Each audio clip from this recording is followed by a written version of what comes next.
read favorite selections. I'm looking at the messages on my screen. There's now 6 of them. Okay, so special thanks to Jane Ash, you've heard her talking, and Margaret Keeney, members of the Unitarian Universalist Church, who took on organizing and getting readers and getting you wonderful folks who are here to participate by watching, listening, and reflecting toward the end. Thank you all for being here. Also a special thanks to Bobby Green and Julia Brown, 2 wonderful women in this community who helped us to solicit the special readers that we have today. We dedicate this read-in to Kay Weichel, who was a fantastic woman who brought this idea to us in 2019. And I'd like to introduce you. In fact, it's my pleasure to introduce you to Dennis Weichel, who is the husband of the late Kay Weichel, who will tell you a little about Kay and why this was so important to her. Thank you. And I know that Kay would be pleased to know that the Las Cruces UUC is continuing the African American read-in. Racism is a cancer in our culture, and she believed it was important for us as a church community to acknowledge this and honor this event with African minority readings. So I hope you enjoy the presentations here this afternoon. Thank you.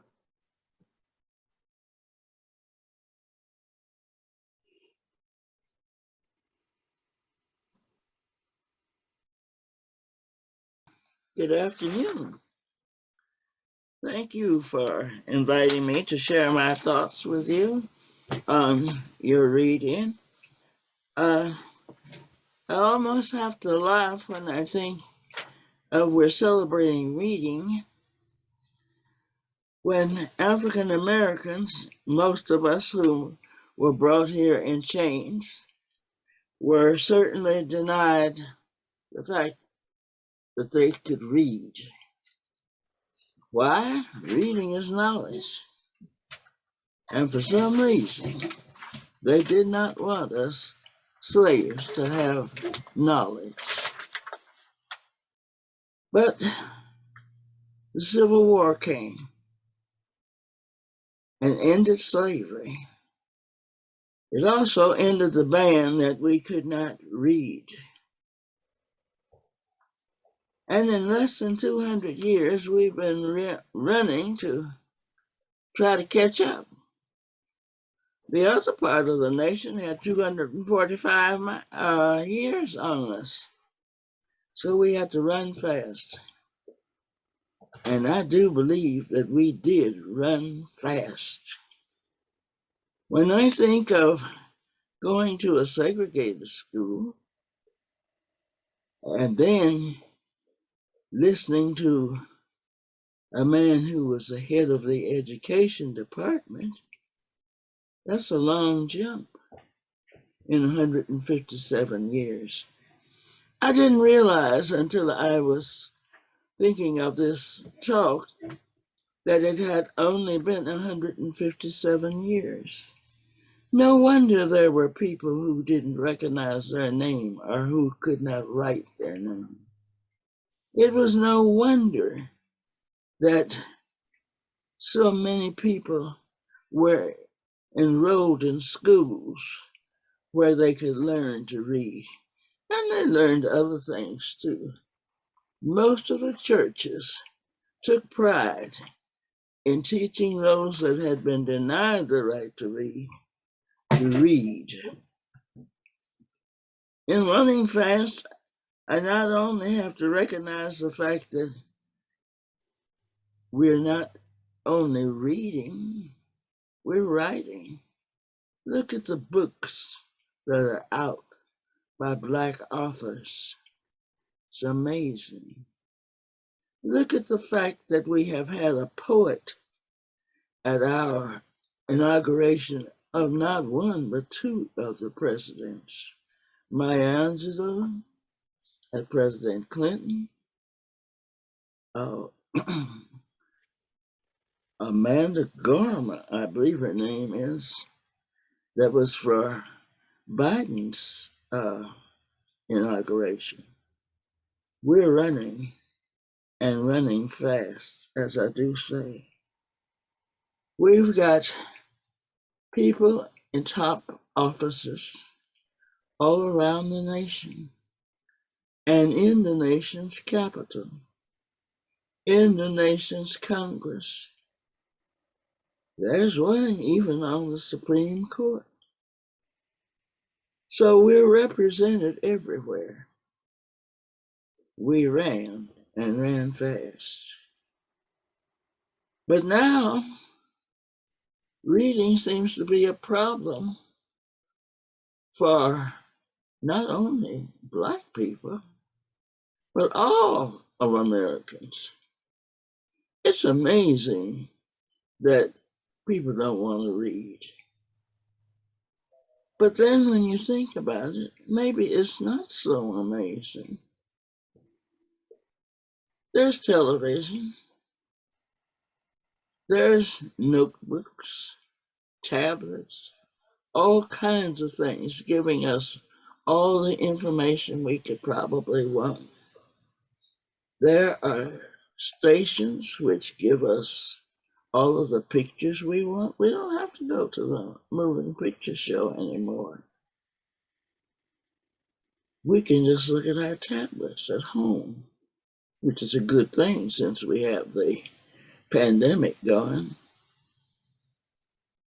But when you don't read, you fall behind.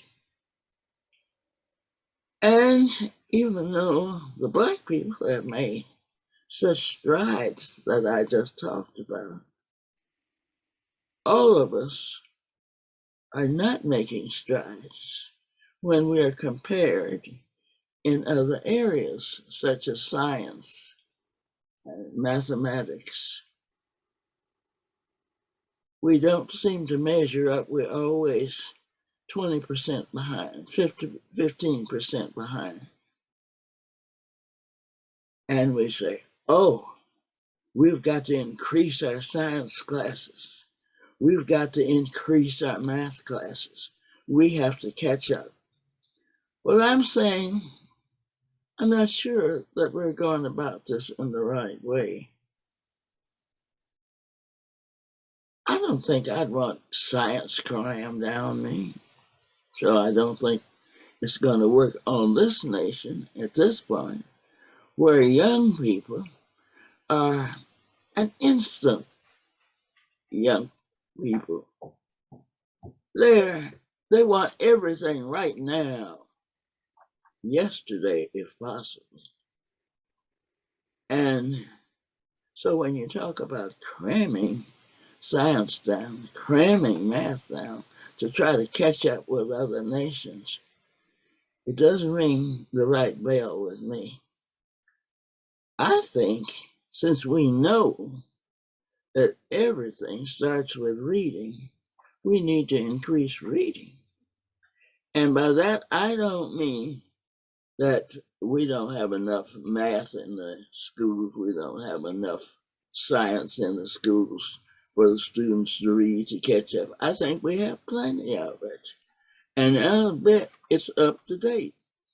Personally, I'm a social studies major, so I don't know too much about what's going on with the sciences. I don't even like science that well, unless it's the kind of science that I used to read in the funny paper. I don't know whether anyone here is old enough to remember Dick Tracy or not, but Dick Tracy had two-way watches going a long time ago. Way, way before the nation thought of a two-way watch. And I don't know whether we've perfected one or not yet. He even had a television on his watch. If we can read things in the funny paper, I think we might get these young people who want things instantly to read, and to read right away. I think when you think of the Jetsons and all of these folk that have things going that are out of style, the style that I know, where I'm going to sit down and read about it, you can just look at it on television or hitch on to one of the comic strips or one of the stories that's going. Why not? That way, you would have people reading. And if you had folk reading these things, don't you think there might increase in their science and their math? I believe they would. And we who tell stories could add to it also. You know, I've never told a story about an astronaut, and yet we pick up the paper and there are people going to space for fun now, not just by NASA. And one little boy that hears about this, sees it happening, hears about it from a storyteller, might be interested in it. If you get him interested first, I believe then he'll go on and let some science be pushed into him. I believe he'll want to know what he could possibly do in space himself. I think that he will want to know how he can do better with a car that's moving on its own rather than you having to drive it. I think he'll want to figure out some way of going beyond the things that we have now. And guess what? That 20% that we're behind, we may not be behind anymore. I think we can do it, but I think we all need to think about ways to make these subjects where we are falling behind other nations fun, and hear about them on a regular basis, hear about people, and make these people known to the child. He then can go on for himself. I don't think Ben Carson had science pushed at him so he would know how to separate babies. I don't think that was the way he learned it. I think he learned to read, and he kept reading because he wanted to be a doctor. You have to make the child have the want thing going. This is a democracy. We can't just push things down as you can in these other countries where you don't have freedom of speech. We want to keep our freedoms while we increase our knowledge. And how do we get knowledge? We read. I think we all have a job to do to teach reading, to teach reading in such a manner that it's not Dick running after the ball and Spot throwing the ball. I think we need to have some stories about our astronauts. I think we need to have stories about those who are doing things in science, how they got there, the hardships they went through. I think these are the things that we need to do. Read. Never stop reading. I thank you. Okay.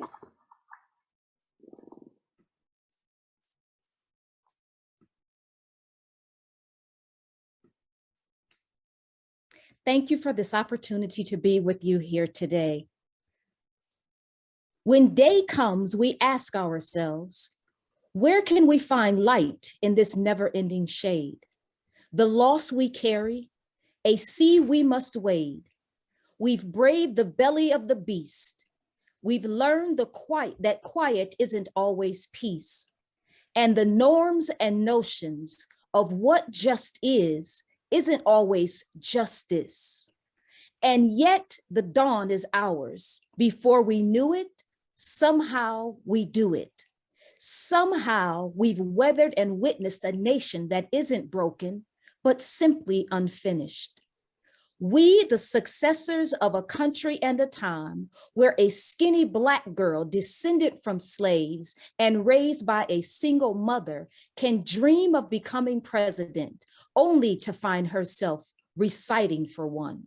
And yes, we are far from polished, far from pristine, but that doesn't matter. What we mean, striving to form a union that is perfect, we are striving to forge a union with purpose, to compose a country committed to all cultures, colors, characters, and conditions of man. And so we lift our gazes not to what stands between us, but what stands before us. We close the divide because we know to put our future first, we must first put our differences aside. We lay down our arms so we can stretch out our arms to one another. We seek harm to none and harmony for all. Let the globe, if nothing else, say this is true. That even as we grieved, we grew. That even as we hurt, we hoped. That even as we tired, we tried.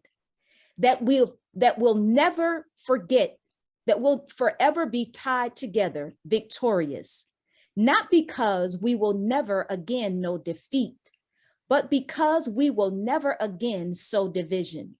Scripture tells us to envision that everyone shall sit under their own vine and fig tree, and no one shall make them afraid. If we're to live up to our own time, then victory won't lie in the blade, but in all the bridges we've made.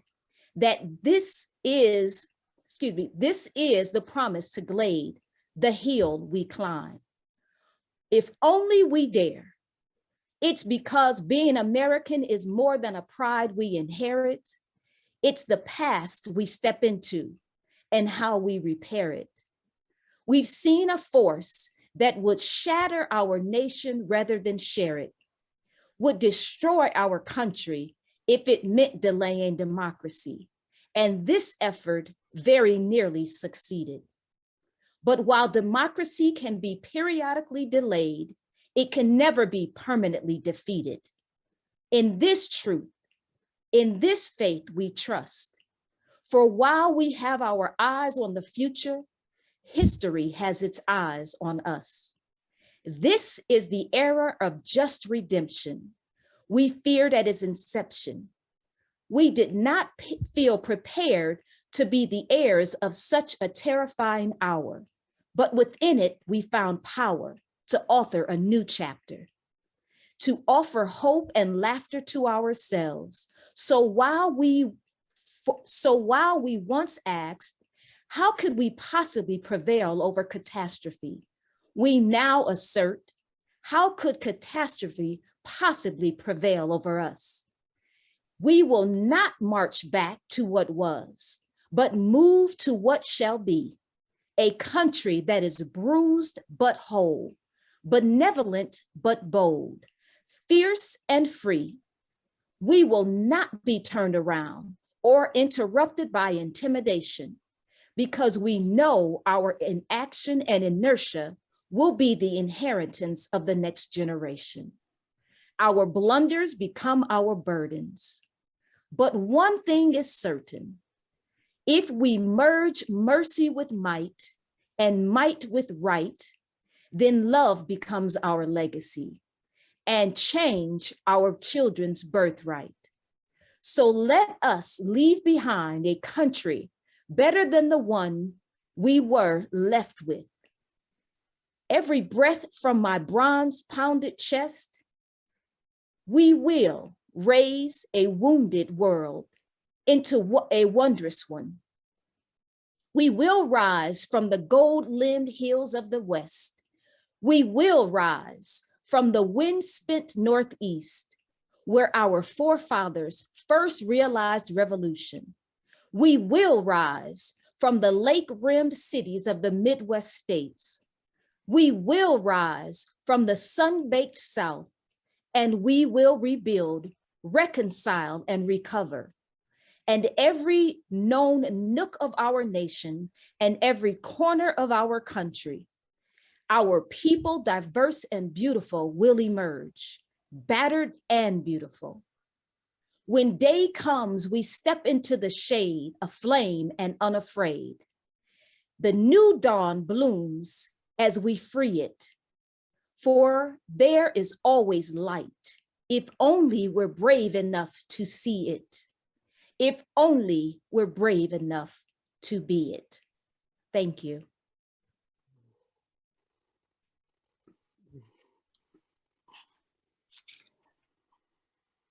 Rita Dove tells the story of her grandparents, Thomas and Beulah, through poetry. This collection reveals the hopes and aspirations, the disappointments and the joys of each as they build a life together.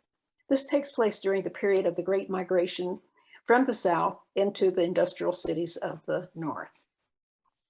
From the perspective of Thomas as a young man, I will read the poem Jiving.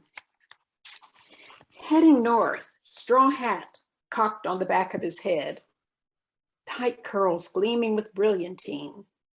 He didn't stop until the nights of Chaw and River Bright had retreated, somehow into another's life. He landed in Akron, Ohio, 1921, on the dingy beach of a man-made lake. Since what he'd been through, he was always jiving, gold hoop from the right ear jiggling, and a glass stud, bright blue, in his left.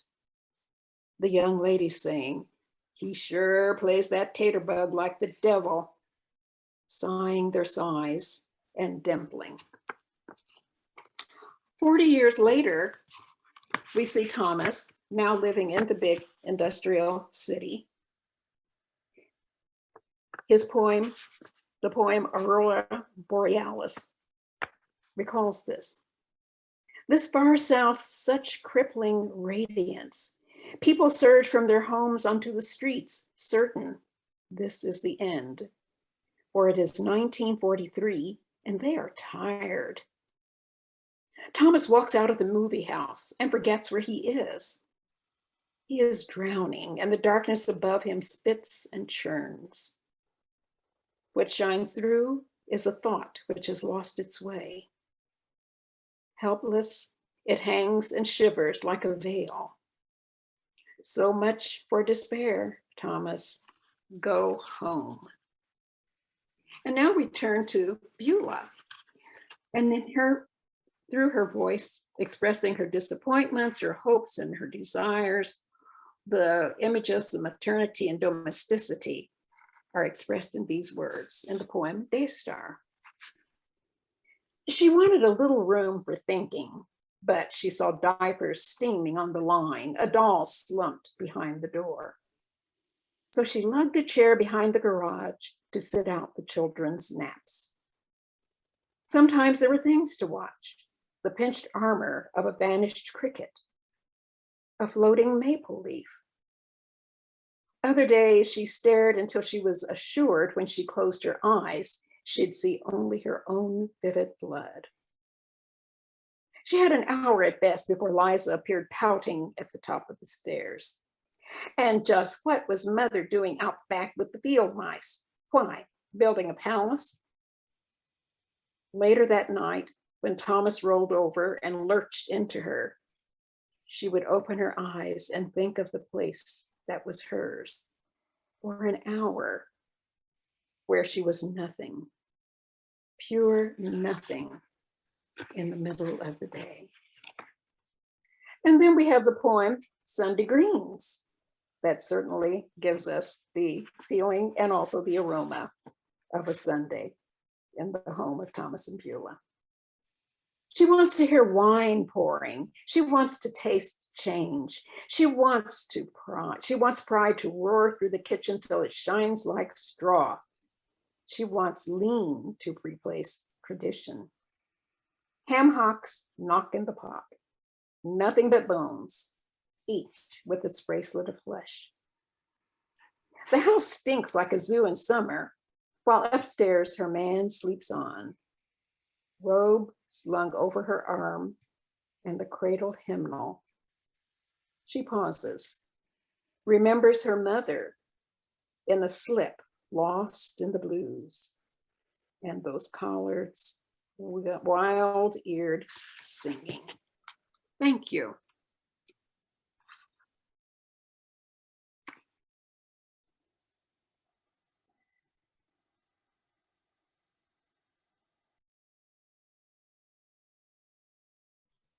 A poet, novelist, fiction writer, and playwright,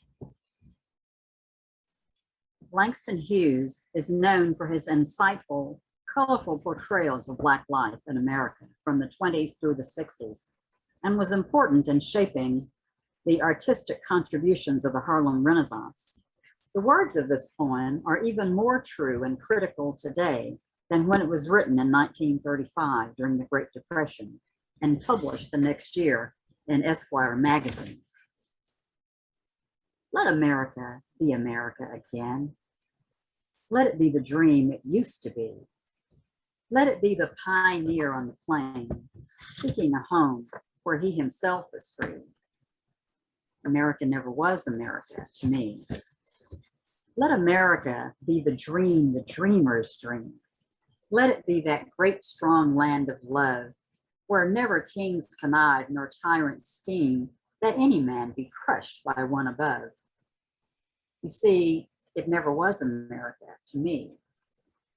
Oh, let my land be a land where liberty is crowned with no false patriotic wreath, but opportunity is real and life is free.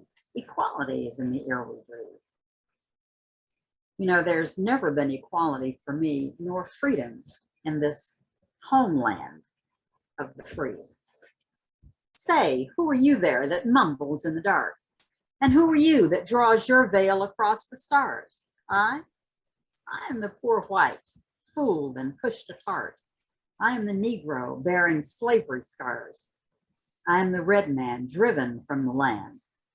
I am the immigrant, clutching the hope I seek and finding only the same old stupid plan of dog eat dog, of mighty crush the weak.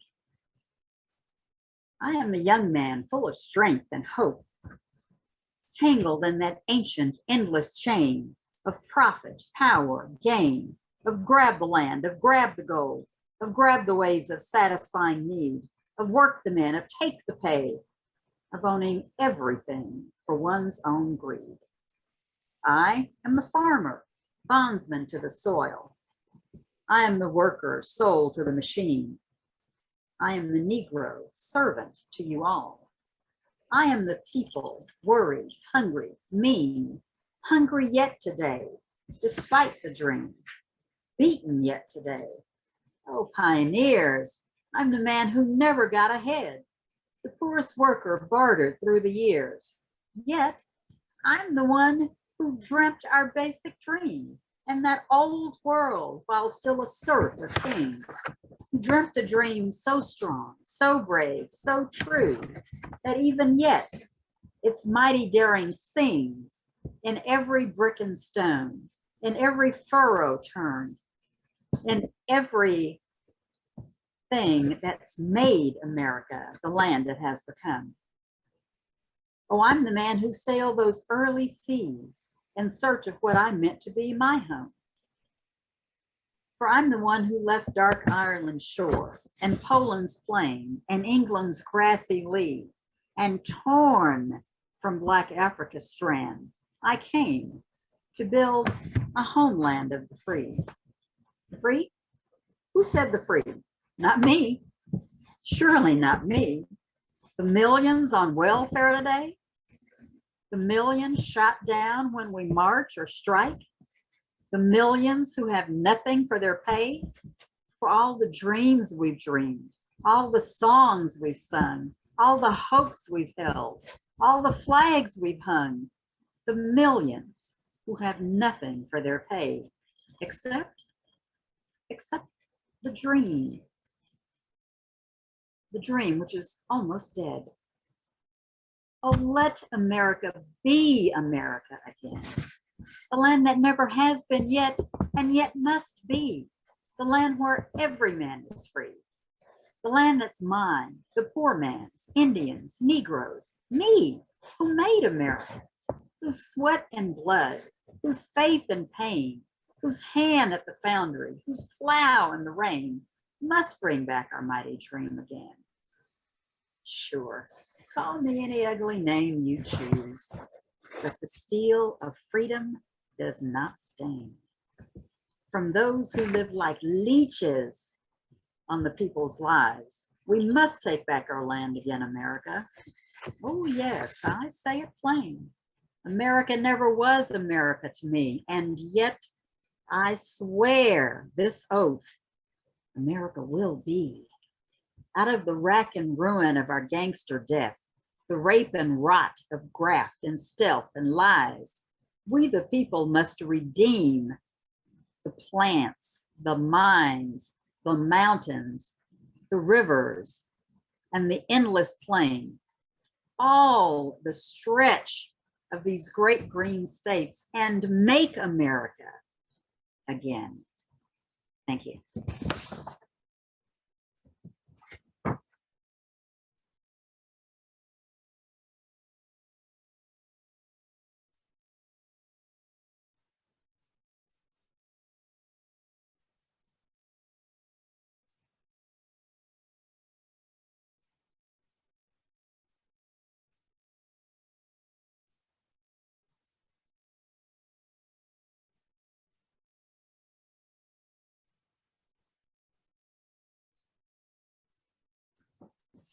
In honor of these 4 little girls killed in a church bombing in Birmingham, Alabama. Mother, dear, may I go downtown instead of out to play and march the streets of Birmingham in a freedom march today? No, baby, no, you may not go, for the dogs are fierce and wild, and clubs and hoses, guns and jails aren't good for a little child. But mother, I won't be alone. Other children will go with me and march the streets of Birmingham to make our country free. No, baby, no, you may not go, for I fear those guns will fire. But you may go to church instead and sing in the children's choir. She has combed and brushed her night dark hair and bathed rose petals sweet and drawn white gloves on her small brown hands and white shoes on her feet. The mother smiled to know her child was in this sacred place, but that smile was the last smile to come upon her face.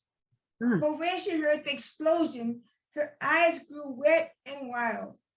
She raced through the streets of Birmingham, calling for her child. She clawed through the bits of glass and brick, then lifted out a shoe. Oh, here's the shoe my baby wore. But baby, where are you? Thank you.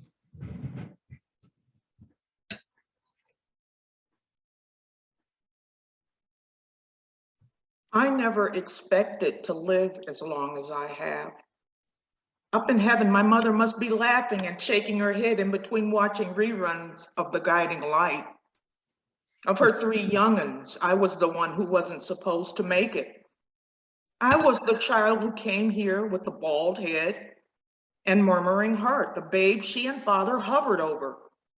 And yet here I am, perched on the doorstep of 100 years, the last remaining member of the Tyson Five. The way I see it, God is not finished with me. And when I complete my job, he'll take me. Until then, I got plenty to do. I see my purpose in the faces of my students. I am the sum total of the women I've portrayed. Each has endowed me with an invaluable gift. From Jane, I gleaned determination. From Coretta, Harriet, Binta, and others, I borrowed courage. That these Black women were able to survive what they did in a manner in which they did has allowed me to believe that I too can hold steady.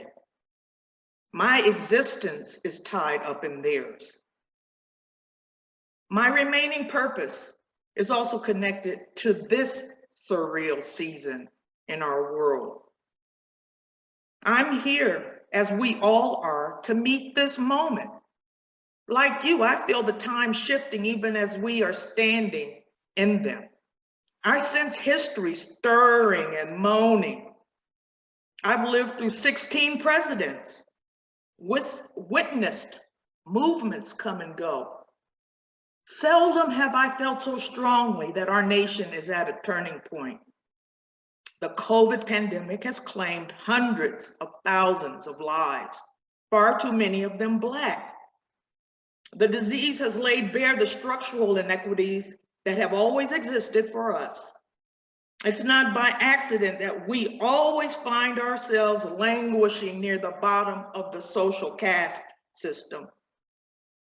Our communities have been exploited and over-policed. Discriminatory economic policies have relegated large swaths of us to low-wage jobs in crowded neighborhoods. More often than not, we are essential workers. We are the ones who lack access to quality health care. We are the group that suffers when jobs vanish and schools shut down amid infection. For years, I've concerned myself with my generation, the one that was led by Dr. Martin Luther King, gave our young people too much. It seemed that they had little idea about the price that had been paid for them to vote, to attend integrated schools, to improve their prospects through higher education, to drink from any water fountain. When we were fighting for civil rights, we did so with the hope that our children would never have to suffer the humiliations we had endured. We wanted to free them to use their talents to further lift themselves. Over this past year, 2020, my worry has been allayed.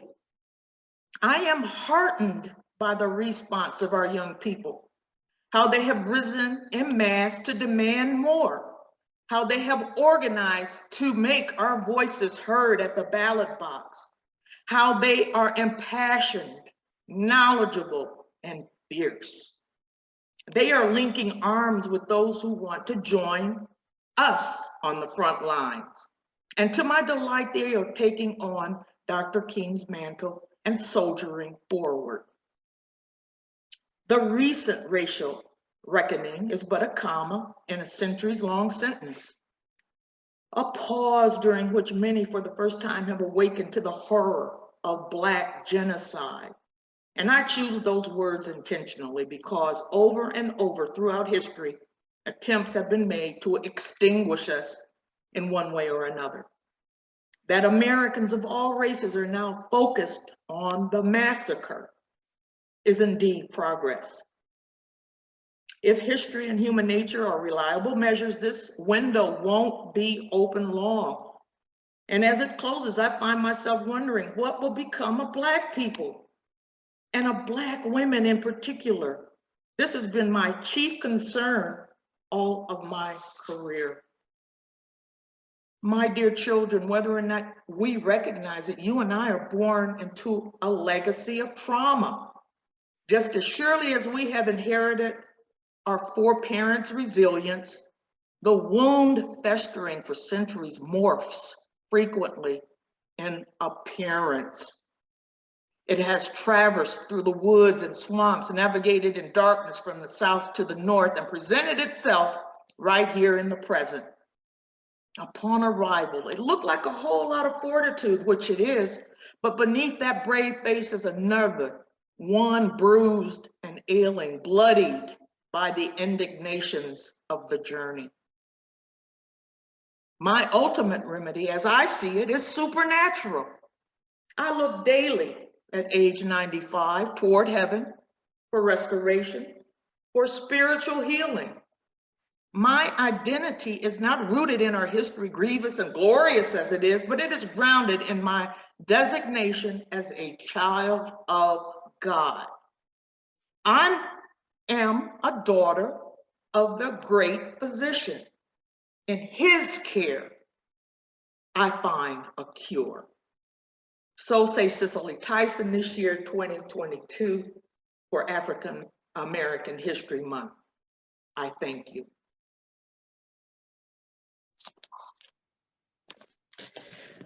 Lucille Clifton was an American poet, writer, and educator from Buffalo, New York. From 1979 to 1985, she was Poet Laureate of Maryland. Clifton was the finalist twice for the Pulitzer Prize for Poetry. And now, homage to my hips. These hips are big hips. They need space to move around in. They don't fit into little pretty places. These hips are free hips. They don't like to be held back. These hips have never been enslaved. They go where they want to go. They do what they want to do. These hips are mighty hips. These hips are magic hips. I have known them to put a spell on a man and spin him like a top.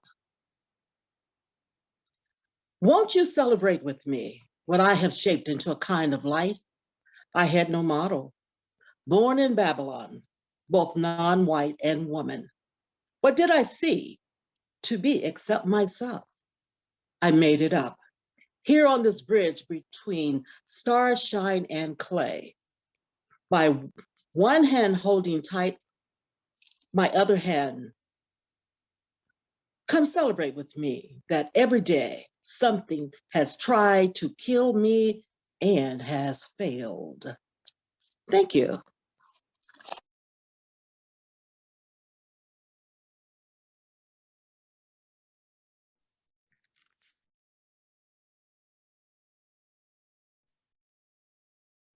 There were women then, my mama's generation, husky of voice, stout of step, with fists as well as hands, how they battered down doors and ironed starch white shirts, how they led armies, hid ragged generals across minded fields, booby-trapped ditches to discover books, desks, a place for us, how they knew what we must know without knowing a page of it themselves.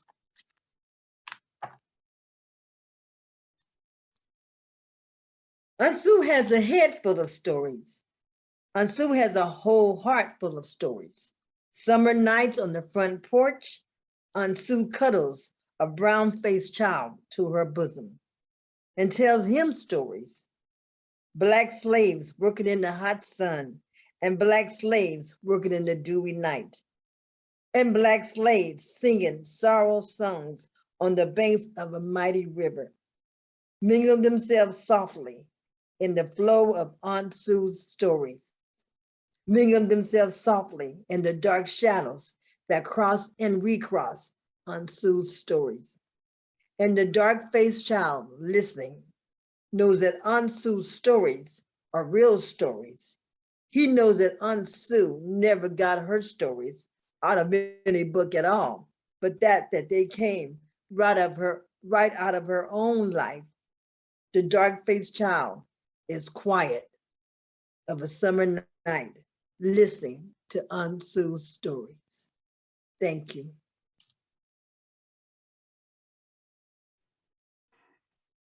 Born into bondage, but that's just the past. For the present and future, I'm free, for I refuse to live in captivity. However, I will always know where I come from. I don't need a month out of a year to be reminded of slavery when I lived it. I don't need to learn about Black history when I'm making it, because my time is now, and the only race I see is to the finish line. So many accomplishments under my belt, but still so many dreams. And my success, it's not Black privilege, and there's really no need to add any labels. I'm already branded in Black excellence. Blacks again. I rock the fro, hand held in a fist, held to the sky, and you ask me why. There's no need to. I'm Black again, meaning I'm Black with lighter skin. Mixed mentality, the best of both worlds truly. I speak English, Spanish, and Ebonics. Get me upset and I can speak Hood fluently. I go from ghetto to loca real quick. I eat tortillas y salsa with my soul food and cornbread with my carnitas y salsa. Horchata or Kool-Aid, depending on my mood. I wear J's, stilettos, all the way down to the chanclas. I go from do-rags to sombreros, it's true. I voted for Obama, but I also voted for Pedro. I listen to mariachis and Selena. I love me some Erykah Badu, some Brown Boy and Bad Bunny, some Tupac and Michael Jackson, I'm bad. I can salsa and step. I eat good food, party, and clean like I'm OCD. Basically, I just love the mixed lifestyle. So I will end this with the Assalamu alaikum and adios. Thank you.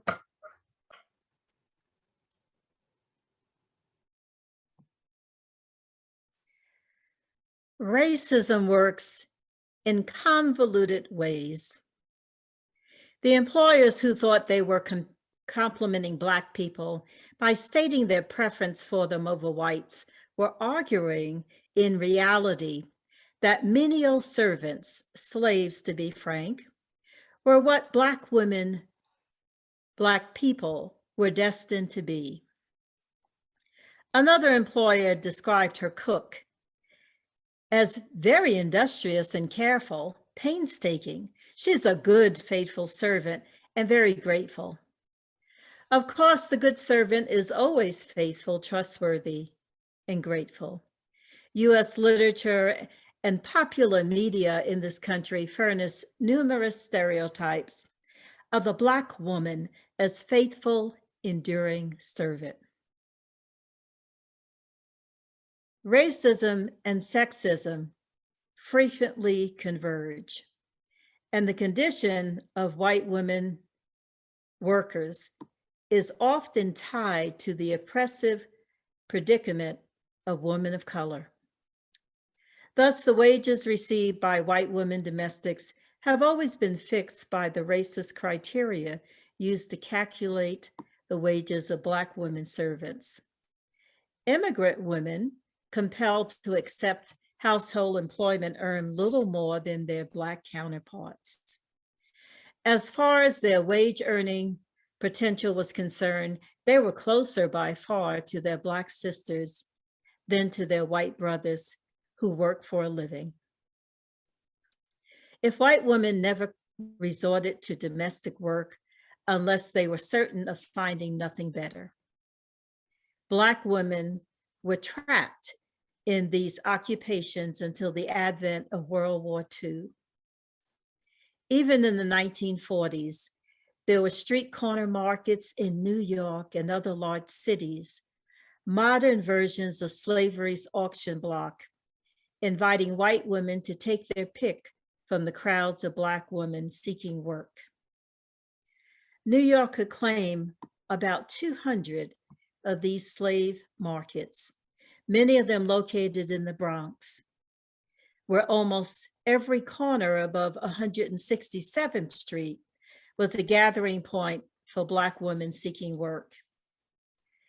In a 1938 article published in The Nation, our feudal housewives, as the piece was entitled, were said to work some 72 hours a week, receiving the lowest wages of all occupations. The least fulfilling of all employment, domestic work has also been the most difficult to unionize. As early as 1881, domestic workers were among the women who joined the locals of the Knights of Labor when it rescinded its ban on female membership. But many decades later, union organizers seeking to unite domestic workers confronted the very same obstacles as their predecessors.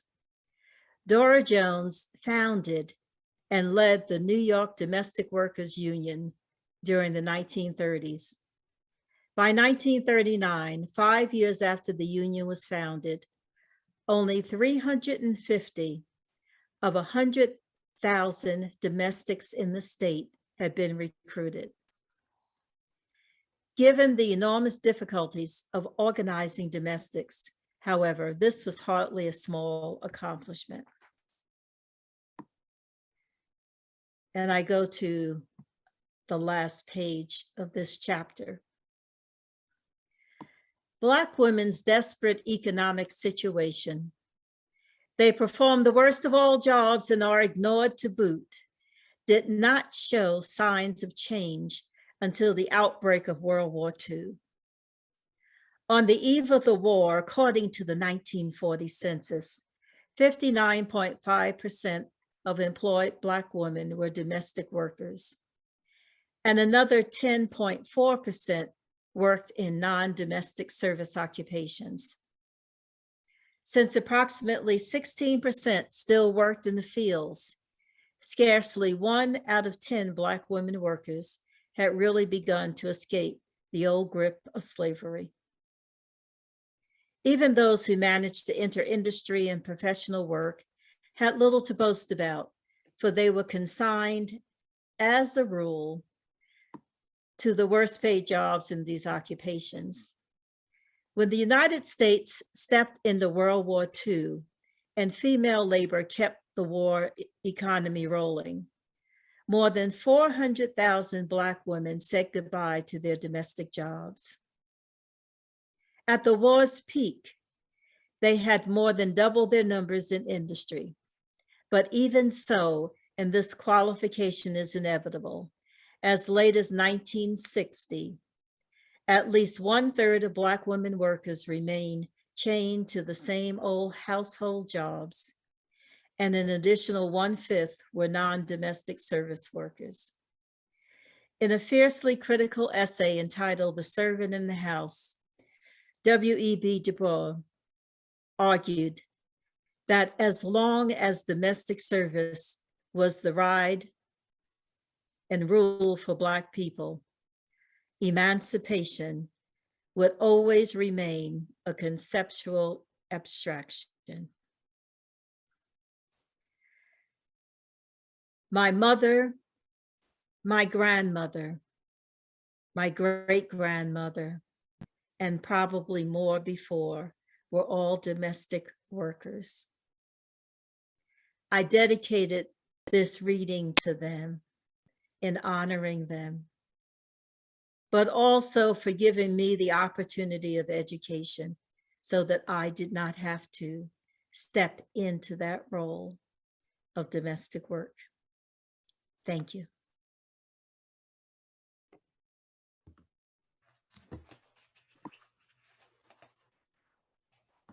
Hello, I'm reading from the chapter called The Uses of Anger, Women Responding to Racism.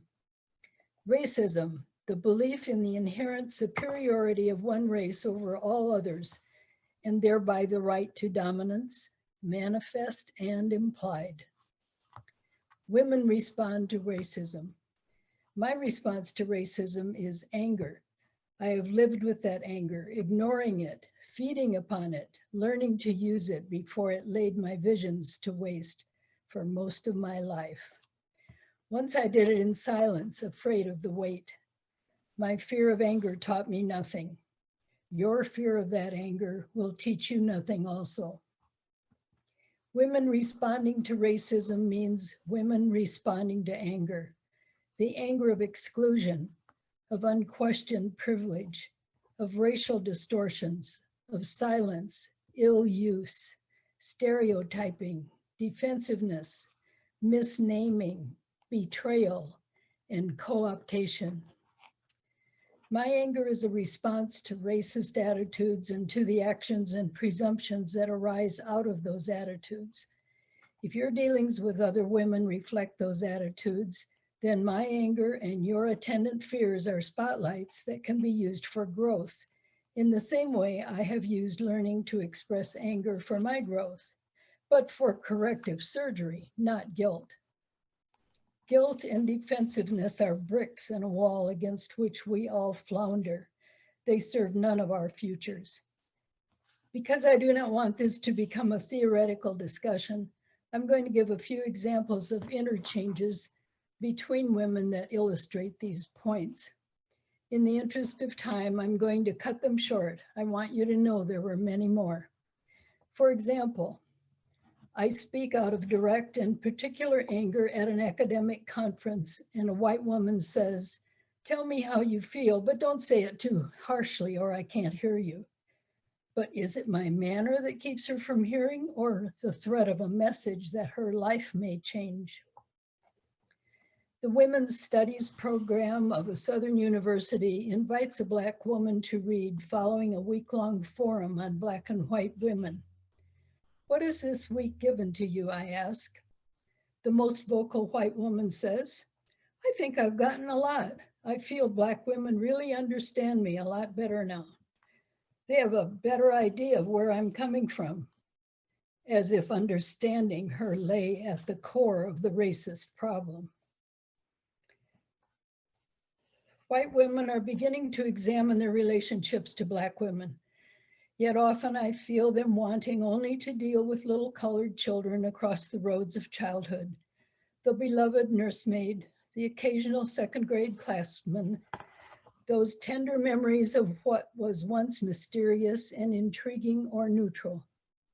You avoid the childhood assumptions formed by the raucous laughter at Rastas and alfalfa, the acute message of your mommy's handkerchief spread upon the park bench because I had just been sitting there, the indelible and dehumanizing portraits of Amos and Andy, and your daddy's humorous bedtime stories. I wheel my 2-year-old daughter in a shopping cart through a supermarket in East Chester in 1967, and a little white girl riding past in her mother's cart calls out excitedly, "Oh, look, Mommy, a baby maid." And your mother shushes you, but she does not correct you. And so 15 years later at a conference on racism, you can still find that story humorous, but I hear your laughter is full of terror and dis-ease. A white academic welcomes the appearance of a collection of non-Black women of color. "It allows me to deal with racism without dealing with the harshness of Black women," she says to me. At an international cultural gathering of women, a well-known white American woman poet interrupts the reading of the work of women of color to read her own poem, and then dashes off to an important panel. Thank you.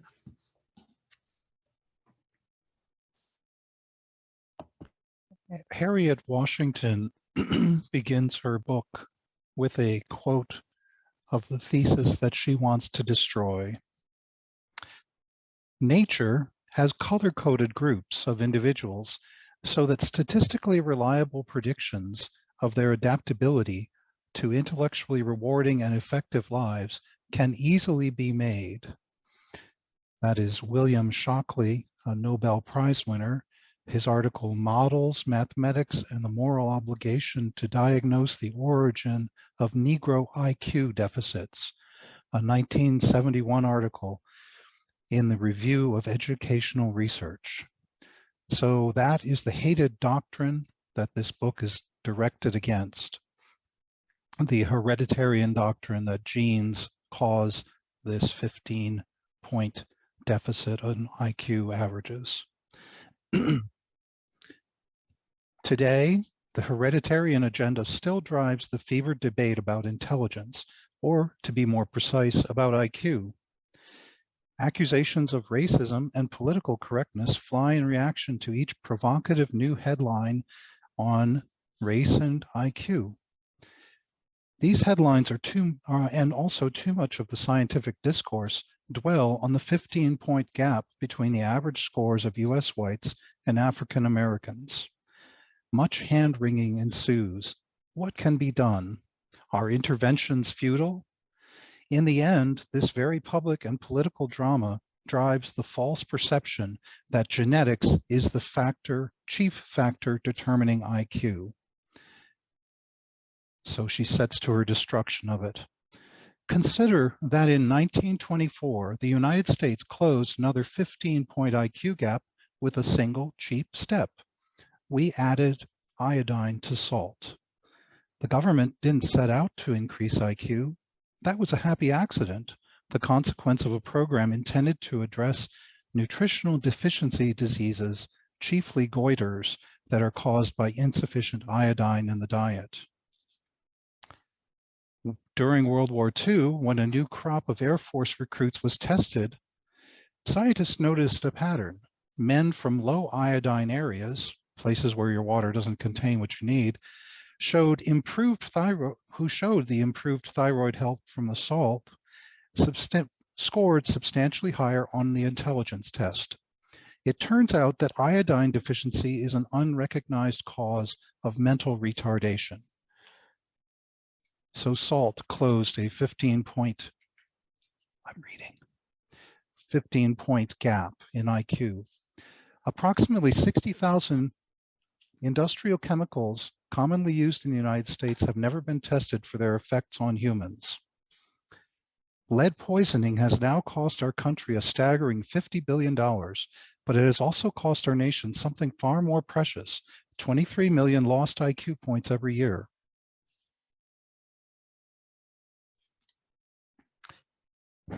And this frightful cost is the subject of this book, which discusses a specific, devastating, and all but unregarded injury that environmental poisoning inflicts on communities of color: the loss of intelligence, the malignant flowering of behavioral problems that destroy lives and human potential. And they do this as effectively as cancer and lung disease, but with far fewer alarms raised.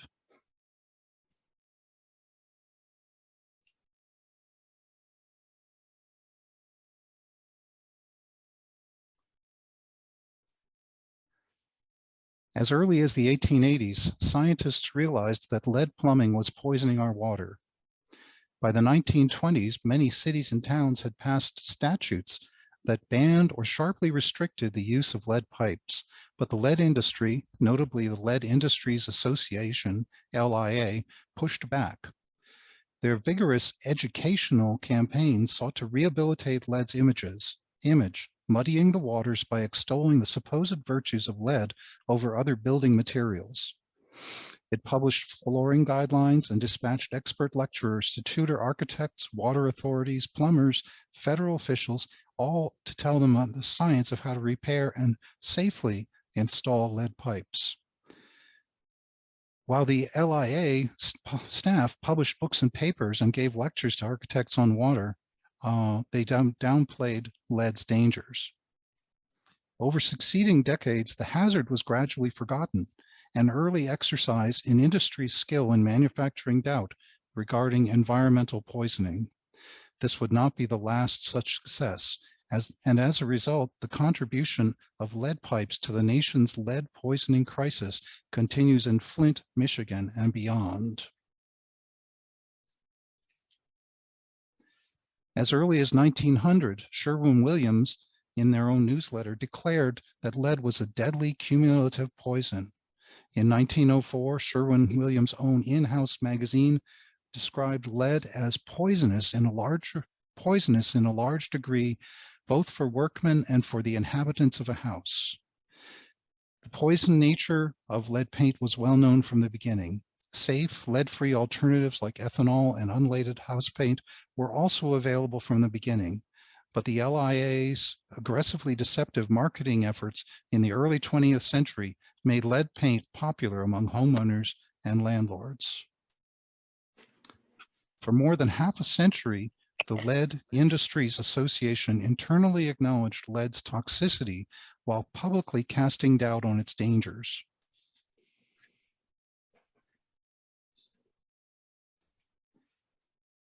Vanishingly low levels of lead catalyze brain damage that causes aggressive, inappropriate, and sometimes criminal behavior. Researchers blame pollutants like lead for rise in disorders like ADHD, conduct disorder, autism, and this helps to explain why 56.4% of lead-exposed Baltimore students fail. Only 56.4% of lead-exposed Baltimore students graduate from high school, contrast the national average of 80%. To better quantify the poisonous metals' role in behavioral problems, Fordham conducted a longitudinal study that analyzed hundreds of biosocial factors correlated with an increase in violent crime among 1,000 youth. After following the behavioral patterns compiled from such sources as parents and their school records of 301 boys in the Pittsburgh school system, the authors measured their bone lead. After correcting for race, education, neighborhood crime rates, the highest lead levels were found among boys who engaged in bullying, shoplifting, and vandalism. In another study, they found childhood blood level was the single most predictive factor for disciplinary problems and juvenile crime. It was the fourth largest predictor of adult crime. Others also blame lead for rising U.S. crime rates. In 2007, Amherst economics professor Jessica Wolpaw-Reyes released an analysis showing that the reduction in gasoline lead was responsible for most of the decline in U.S. violent crime during the 1990s. Thank you.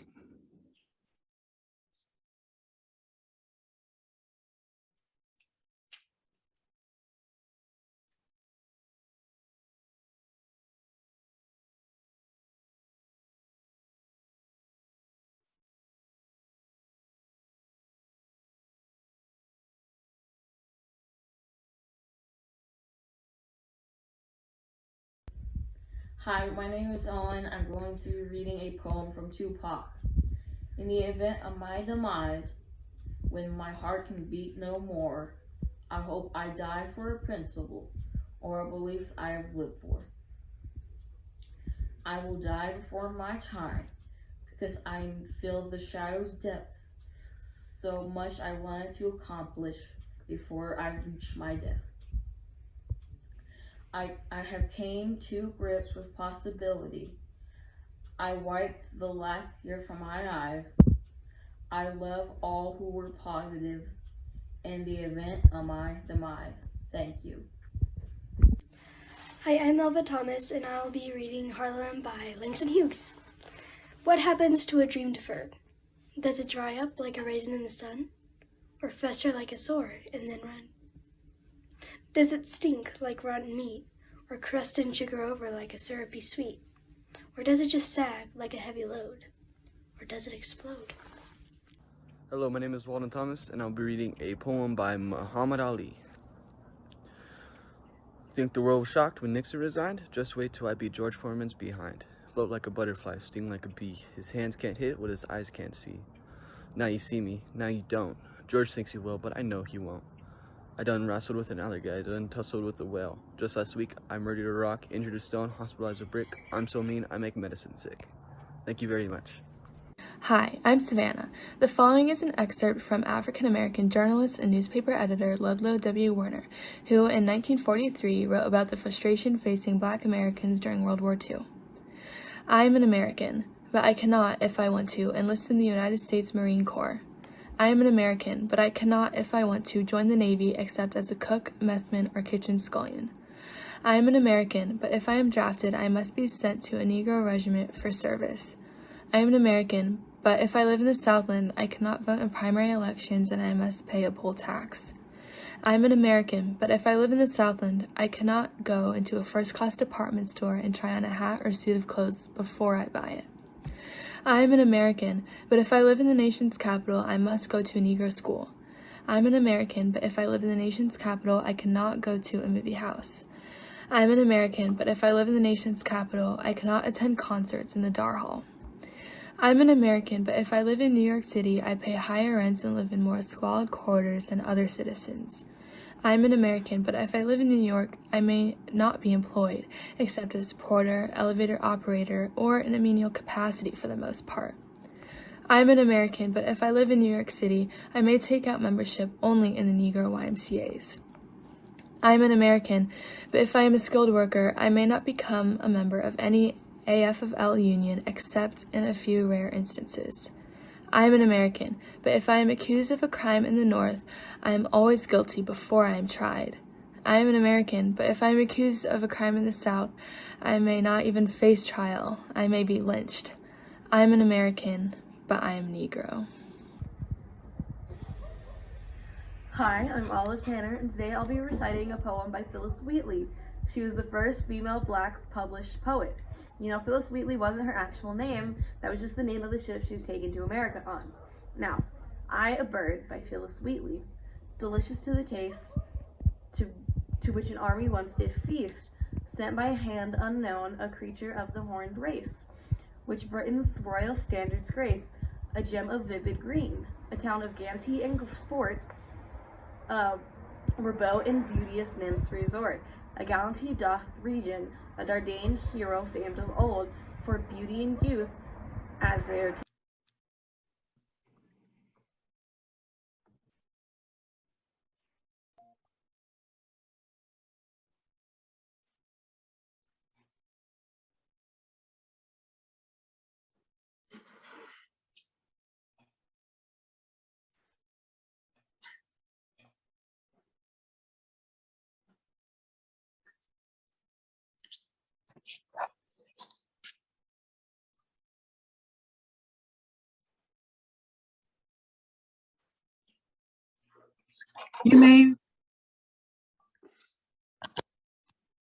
You may write me down in history with your bitter, twisted lies. You may trod me in the very dirt, but still, like dust, I'll rise.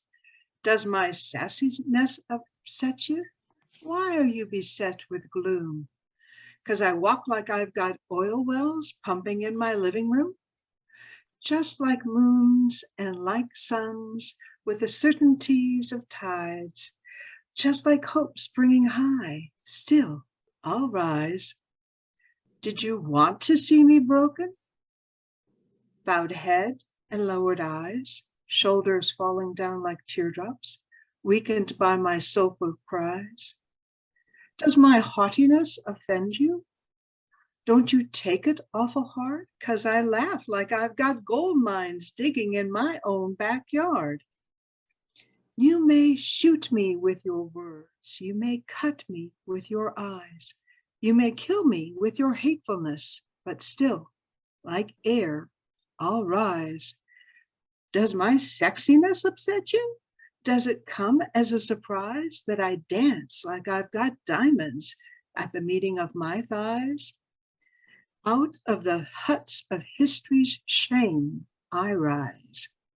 I'm a black ocean, leaping and wide, welling and swelling, I bear in the tide. Leaving behind nights of terror and fear, I rise. Into a daybreak that's wondrously clear, I rise. Bringing the gifts that my ancestors gave.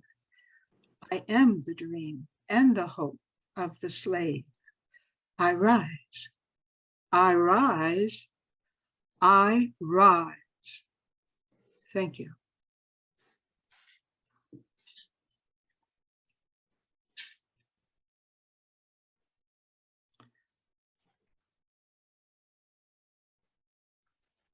Katie, thank you so very much.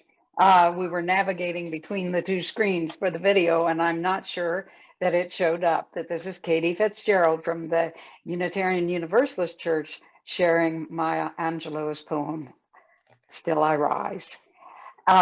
We are thrilled to have had you with us today, and we would like to finish out with a very brief reflection of about 15 minutes on the readings that you have heard today. Our focus is really to discover the meaning and impact of the readings for both the audience and the readers. We have just heard readings from the literature of acclaimed African American authors. Every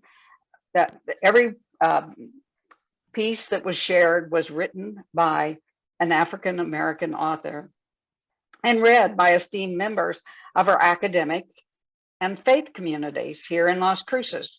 We would like to take the next 15 minutes for all who wish to respond to a set of questions aimed to discover the meaning and impact of today's readings, including the keynote presentation by our wonderful centenarian, 100-year-old Florence Hamilton.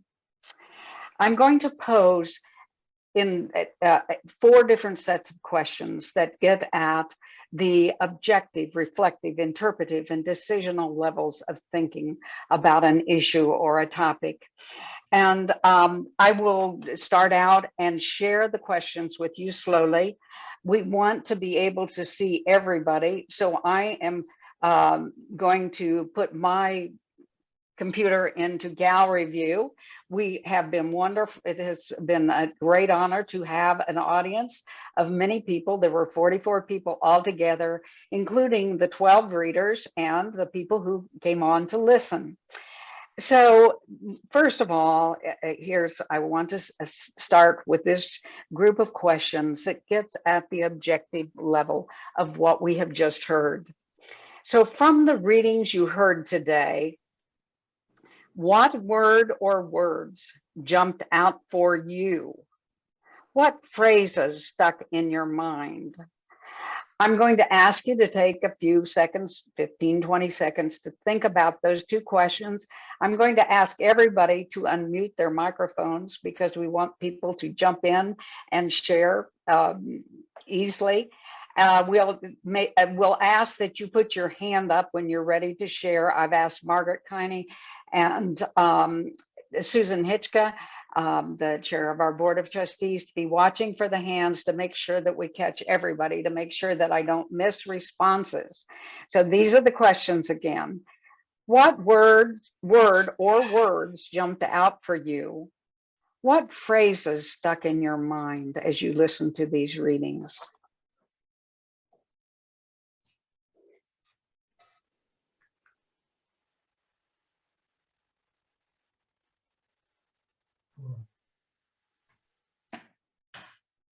There we go. Okay, be sure to unmute yourself, raise your hand, and I'm going to ask you to keep these very short, just 2 to 3 words or a very short phrase, so that it'll all just come out like popcorn, what people heard that really stood out for them. Who's ready? Resiliency. Thank you, Dennis. Katie. I was going to say strength and resiliency. Thank you, Katie. Others? Real voices, authentic voices. Thank you. That was Margaret. Yes. Others? Outstanding. Outstanding. Okay. Passionate. Passionate. Hope. Hope. Inspiring. Inspiring. Informative. informative. Phrases that stood out for you, phrases that you heard in the readings. Racial reckoning. Racial reckoning. Leeches. Say that again. Leeches, like a leech. Leeches. Okay, like a leech. Okay. Making America live up to its promise. Making America live up to its promise. Perseverance. Perseverance. Racism is not dead. Racism is not dead. Still I rise. Still I was going to say rise. that myself. Fighting forward. Fighting forward. Am I missing? Hope. Hope. Hope. Thank you. I believe that was Janet Allen. Yes. Others. Mark. Mark? Made me think about the links between women's issues and racism.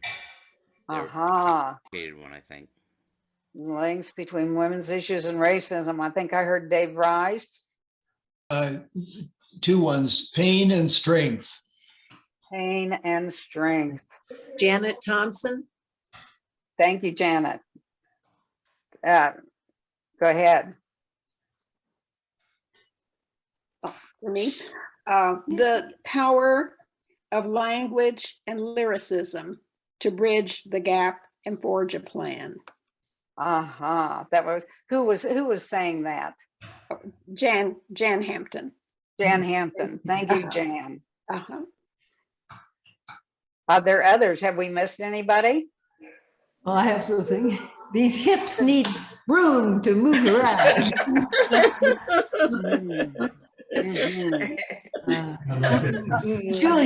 Julia.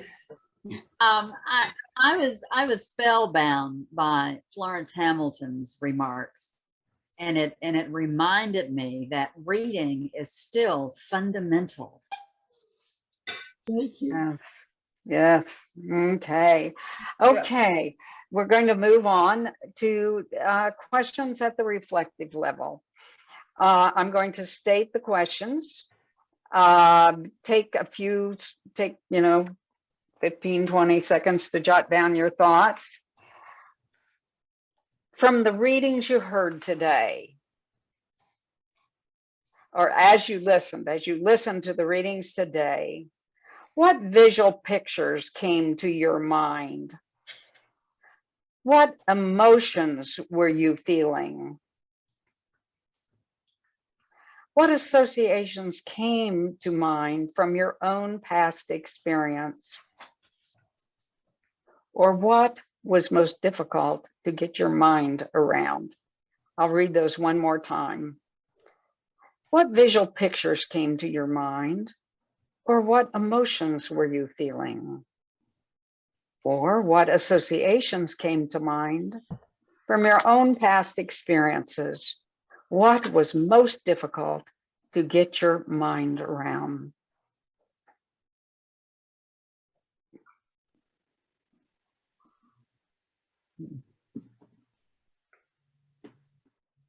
Katie Fitzgerald has a comment. The ballad for Birmingham. Anyone who has lost a child understands the pain reflected in that ballad. And many of you talked about the poignancy of that ballad and how real that is. Others. I think despair came to my mind in several poems. Feeling of despair. Others. Julia?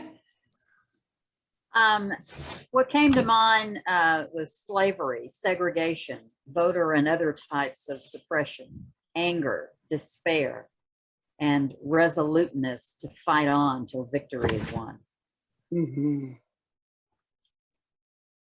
Well, for me, I see the village I see the young poet and all the way to Ms. Hamilton.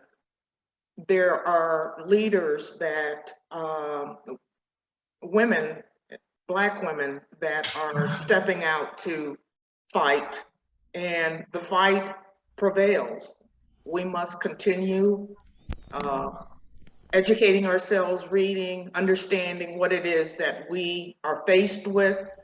But I am so, it was such an honor to see all the great representations and readings from the young person to Miss Hamilton. I see the village there that it's going to take to achieve what we need to do in the future. Thank you, Delano. Others? Jan Thompson. Yeah, Vanessa's poetry gives me hope because she mentions the intercultural, the multicultural background that she has growing up in this area, that she, you know, mixes the foods and the clothing and the hairstyles, and, you know, it gives me hope that we've got something going here in Las Cruces. Yeah. Okay, great. Maggie, I see your hand up. Yeah, I too, like Katie, I was really touched by the imagery of the Birmingham poem, and I think it brought to mind for me also the other things that the literature I've read, the frustration of the attempt to protect when you can't protect from the greater world. And from parents of Black children trying to protect their children and not being able to protect them. I learned a lot from James. The environmental issues. Yes, I guess the other thing that made me reflect on several of the sayings was what kind of a climate we'll see in the next weeks as Biden nominates a Black woman True. to the Supreme Court. Others, have we missed any comments? Yes, We're yes. trying to watch several You screens. missed me. Ed? Yeah, Ed, I just go ahead. Can you hear me? Yes. Yeah, I also wanted to mention the environmental racism, because that just, it's not surprising, but it makes me angry. And it seems like it's kind of a double crime where you create the conditions that put a group of people at a disadvantage, and then you blame that group for negative outcomes that are abetted by that disadvantage that you've created. Absolutely. It is a hard book to read. It's also a hard book to summarize. I ended up using, I think, 8 or 10 different little sections from it to pull one thread together. I had to leave out really great things, both stories that illustrate how terrible it is and many other problems, but it's a very good book to read, yes. Florence Hamilton has her hand up. Yes, Yeah. Doris. A lot of the poetry brought back the segregation that I had experienced during my lifetime to come out to this point where we are supposedly free, and there's so many people that don't understand the problems that have existed still exist. And that to me is a big problem, not recognizing that many of those problems are with us still. Thank you, Doris. Florence, we are just feeling so honored to have Florence with us today. She just celebrated her 100th anniversary. So she has seen it all. She has seen so much that many of us cannot even remember in terms of the history and what has happened. Is there anybody else before we move on to the next set of questions that has something burning they would like to say? Please speak Reverend up. Wilkins, I think, has her hand up, and also Gloria. So Reverend Wilkins, did you want to speak? Yes, I did want to share a couple of things. I appreciated the whole program, especially the children and their participation. And I wanted to tell you that as I pulled a piece out from Angela Davis, I actually got to be with her when she was bringing that book out. So I have a signed copy of her book. But what's more important was to hear her speaking passionately about the book that she had written.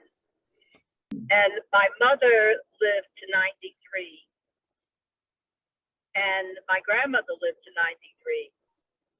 Both of them I know were domestics, and I went to help my mother clean at least. And for many years, I felt like they never talked about their background and their history. But as I read this, I realized that my mother had shared that there were these places you would go in Harlem that women could come, white women could come and choose you. But I didn't know it was so widespread and so many until I read what was in the book. So thank you for giving me the opportunity to share what I shared, but it also deepened my understanding of what my family has gone through. And then the other thing I want to say quickly is that I participate in an organization called Compassionate Art, and there's a group of young Black and brown youth who deal with environmental issues. On every month they have a gathering, so if anyone's interested, I can provide that information. Thank you. Okay, and I heard you say Susan Gloria. Is it Gloria Hacker? Gloria Hacker. I can't, I'm sorry, my cat is kind of ill in the background. I didn't want to turn the sound on. He's That's okay. Sorry. That's okay. We'll understand. You go ahead. Yeah, so there's been some Gloria. interruptions. I've been trying to it's a wonderful, I just want to say thank you for putting on this wonderful event and for hearing the voices of the very young and the elders, the wise elders, and all the sharing from different perspectives on the whole issue that you could address from many levels, from the personal, emotional to the fact-based, what's behind everything. So it's a really broad view. Thank you, Gloria, so much. I'm going to move on very quickly to the interpretive level, and I have 3 questions there. We'll move a little faster because I know that the time is running away with us, but this is a rich conversation, and we are grateful that you are taking the time to help us understand the meaning and the impact of what we have just heard for individuals. So this is the next set of questions. What meaning do these reasons have for us in our community?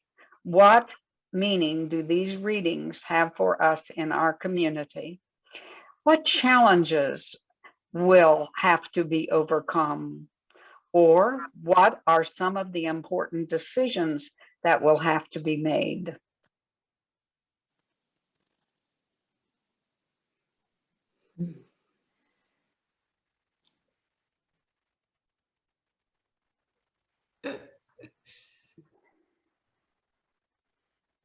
Okay, is somebody ready to share with us?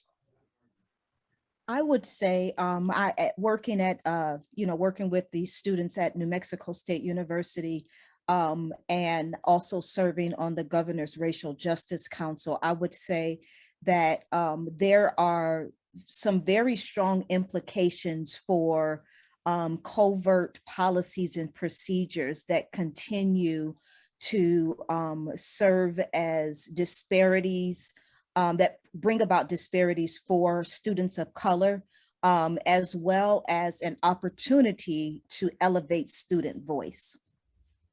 Thank you, Kim. And as you, I'm sure you noted, that Kim is the interim director of the Black Studies program and just about to complete her doctoral studies. And we are all hoping she soon will be the director of the Black Studies programs.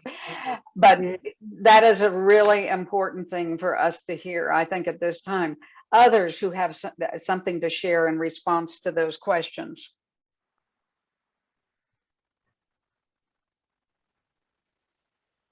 Well, to piggyback even what Kim is saying and Ms. Hamilton, I think we have to really investigate and read to understand. We have to start reading the policies and the laws that are being enacted all over the country, and it's specifically here in New Mexico.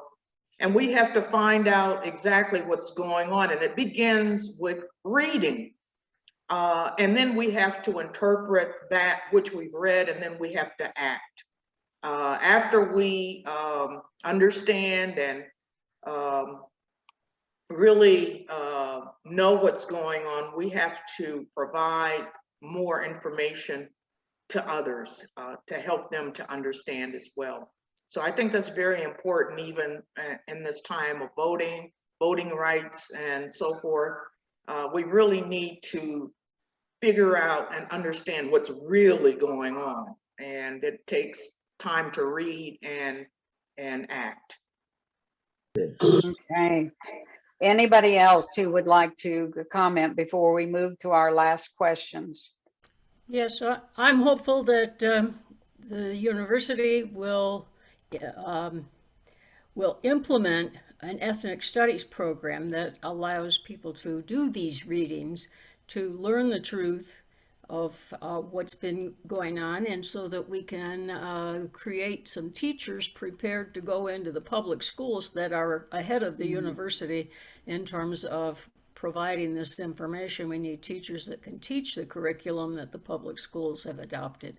So the Social Justice Committee and the Multicultural Awareness Committee or group at the UU Church are going to be starting a petition drive to the Chancellor and Chair of the Board of Regents to encourage them to make it happen. There's a curriculum ready and they need to make it happen. And it would involve a lot of reading, a lot of the literature that we just heard today. Thank you, Jan. I think Margaret has her hand up. Unmute, Margaret. Oh, thank you. And as a former English teacher, I would like to do all we can to keep the books that are on the shelves in our libraries. Our school libraries are under such fire in various states, and you know, who knows when it's going to come here or in my hometown, but to keep the books that we do have. Okay. Two quick thoughts. One had to do with the chat today. And if you didn't take the opportunity to look at the chat, it was so positive and encouraging and supportive. I thought it was great to see. The other thought that I had when Florence talked to us in her keynote was about the overarching importance of reading, because through reading, children can be introduced to young people who are striving to become whatever it is they want to be. And that's absolutely true. That is a very, very good segue into our two final questions at the decisional level here as we move through this interpretation of what the meaning and impact has been of this reading today. And so these are our two final questions. What challenges do you see yourself helping to overcome? Let me repeat that. What challenges do you see yourself hoping to overcome? And or what will this mean for us as a community if we take some of the actions that we're talking about?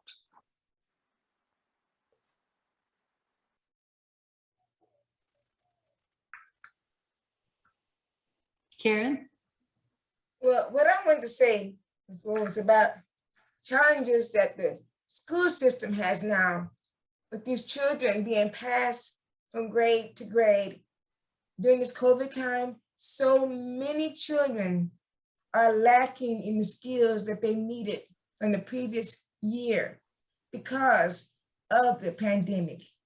And so I see the frustration on teachers' faces. I used to be a teacher, and I'm glad I'm not in the system anymore because it's overwhelming to so many teachers trying to teach. For example, a junior high teacher, an 8th grade teacher, trying to teach 8th grade level when the children only is in like 6th grade level. You know what I mean?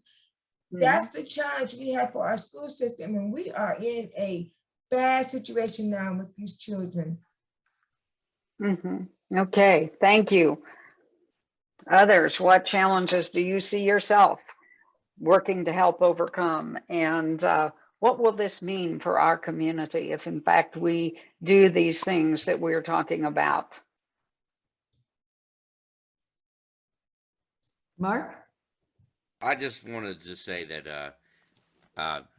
to get out there and vote because it's the efforts to limit what you can read so that they can only give you one side of the story.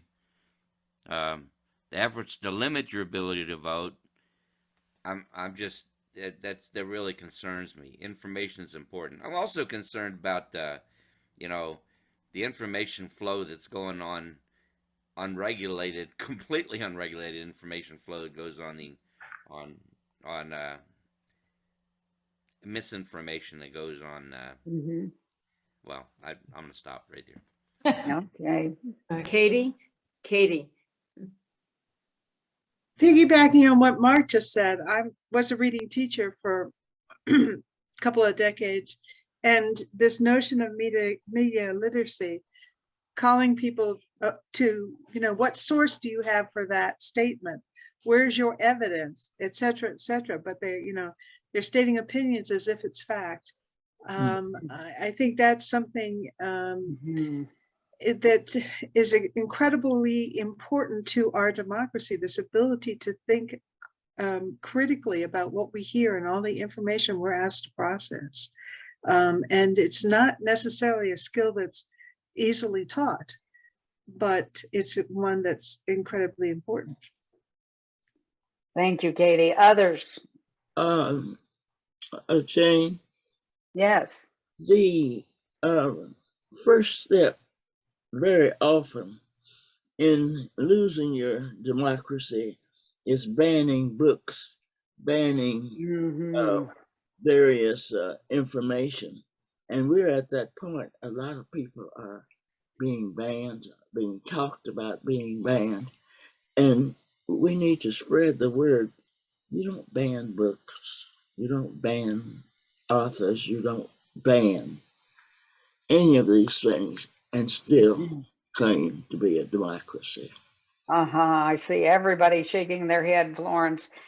This is important. This is how we learn the history that has not often been a part of our education. So we know the experiences. We may not be able to feel at the same level the pain that many have experienced, but at least to be critically aware. Yes, thank you. Anybody who Vanessa, I think did you raise your hand?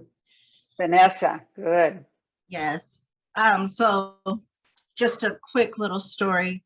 When I leave my house, I always tell my mom I'll be Black. Because I'm mixed. So she doesn't understand, but as we all seen in the news, police brutality, you could get killed just from being Black. So if I don't come home, at least I was Black. So, but the thing that we have to overcome is that, are we going to let the media, influence us, or are we going to keep the legacy continuing? So I'm always going to just overcome by still having a voice, still doing what I can do for the time that I do have. That's great. That really such an important reminder about how each and every one of us can use our voice for positive change. Anybody Yes. else who would like to just make a quick closing remark? I know that the time is getting on, and some people have other things to get to, but this has been so rich. Jan Hampton.